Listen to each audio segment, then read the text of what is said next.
ساتھ ہم ایک ملک قائم کر سکتے ہیں جو کہ دنیا میں ایک ترقی یافتہ ملک بنے۔ میری نسل کے اوپر، میں اس نسل سے تعلق رکھتا ہوں کہ جس نے 1980 میں اپنی تعلیم مکمل کی اور عملی زندگی میں قدم رکھا، اور اب تقریباً 35 سال کے سفر کے بعد میں سوچنے پہ مجبور ہوں کہ ہم نے کتنا سفر طے کیا اور کیا ہم کسی دائرے کے سفر میں اسی مقام پہ تو نہیں آ کھڑے ہوئے جہاں سے سفر شروع کیا تھا۔ میں نے جمہوریت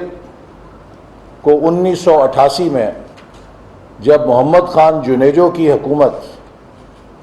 برطرف کی گئی تو میرے لیے یہ چیز ناقابل قبول تھی کہ ایک شخص صدارتی اختیار کے ذریعے، چونکہ وہ ناخوش تھا اس حکومت سے، پورے پاکستان کے عوام کے منتخب نمائندوں کو بقلم ایک جنبش قلم وہ گھر بھیج دے۔ تو دیٹ واز مائی ٹریگر کہ ہمیں اس ملک کو آئین اور جمہوریت کے راستے پہ لانا چاہیے، اور اس کے لیے 1988 میں نے عملی سیاست میں بھی قدم رکھا، حالانکہ میرے پاس ایک بہترین پروفیشن میں جانے کے لیے اپنی جو تعلیمی میری قابلیت تھی دنیا بھر کھلی ہوئی تھی، لیکن بدقسمتی سے جو 1988 کا پاکستان تھا، اس کے بعد کیا آج پاکستان آئینی حکمرانی کے لحاظ سے، پاکستان اپنے جمہوری نظام کے حوالے سے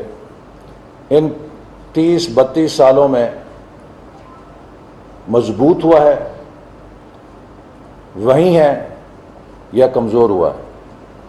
مجھے افسوس سے کہنا پڑتا ہے کہ ہم 1988 سے آگے نہیں بڑھ سکے، بلکہ شاید 2 قدم پیچھے آئے ہیں۔ یہ وہ دائروں کا سفر ہے جو ہماری اس کہانی کو بیان کرتا ہے کہ جس سے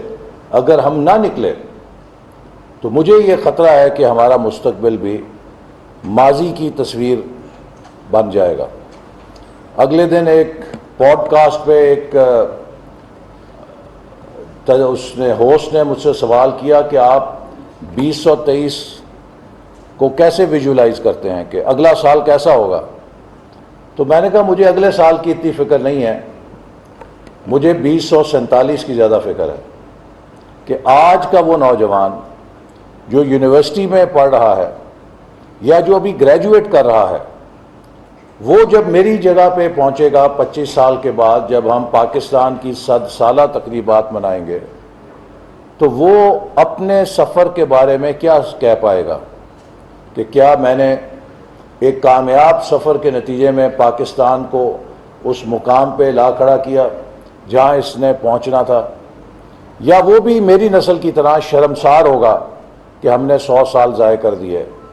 اور افغانستان بھی ہم سے آگے نکل گیا، اور افریقہ کے بہت سارے ملک جو خانہ جنگی کا شکار تھے وہ بھی ہم سے آگے نکل گئے اور ہم وہیں کھڑے ہیں۔ 1980 میں چین کی فی کس آمدنی $200 تھی، پاکستان کی فی کس آمدنی $350 تھی۔ اسی طرح 1960 میں پاکستان کی ایکسپورٹس، مینوفیکچرڈ ایکسپورٹس $200 ملین تھیں، جبکہ ساؤتھ کوریا، ملیشیا اور تھائی لینڈ کی ایکسپورٹس کا ٹوٹل تقریباً $200 ملین تھا۔ آج ہم $200 ملین سے بمشکل $25 ارب پہ پہنچے ہیں۔ ساؤتھ کوریا $100 ملین سے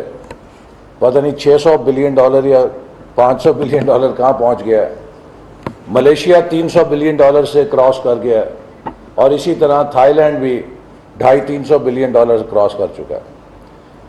یہ وہ بنیادی سوال ہے، جب تک ہم اس کے بارے میں کلیئر نہیں ہوں گے کہ ہم کیوں پیچھے رہ گئے۔ وہ بنگلہ دیش جو ہمارے وطن سے نکلا، مجھے یاد ہے کہ بچپن میں جب بھی موسم برسات، مانسون کا موسم آتا تھا، یہ ابھی آنے والا ہے، تو ٹی وی اور ریڈیو کے اوپر ماتمی دھنیں چلنا شروع ہو جاتی.